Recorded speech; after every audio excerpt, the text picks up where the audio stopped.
Over the last year, we've run a series of stakeholder workshops with people, local residents, staff from across the health board and in the wider community to develop our ideas and a lot of the feedback we've had about what people want from the garden. We're trying to maintain the spirit of an old Victorian kitchen garden but bring it up to date and make it accessible for lots of other activities.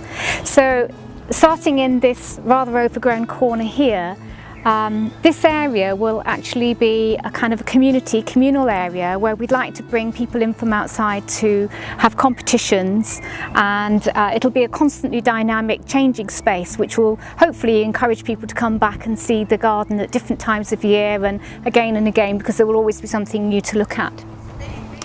In the far corner, which is actually the sunniest part of the site, we want to create a space where people can spend some time in a reflective space, a sensory garden with lots of nice smells and sounds, lots of colour, cool colours, a restful space so people can sit and be quiet. It's just be a nice place for people to amble and explore.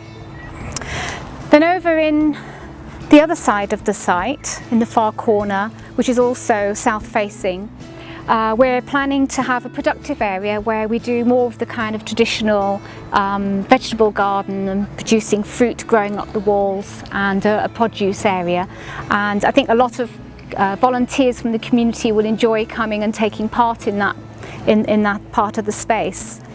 And then in this quarter, which is the social quarter, we're calling it, it's actually subdivided. So the first part has, as you'll see, there's our lovely greenhouse and potting shed, which were funded from the Tesco Community Award, and we're using that to reintroduce therapeutic horticulture at the moment with people with Asperger's, autism or autistic spectrum disorder. But in the future, we hope that we might be able to extend that to other groups with special needs.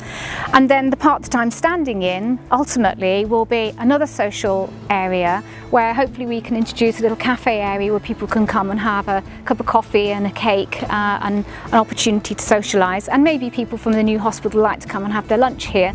And it will also create a space where we can generate a little bit of income to keep the garden going.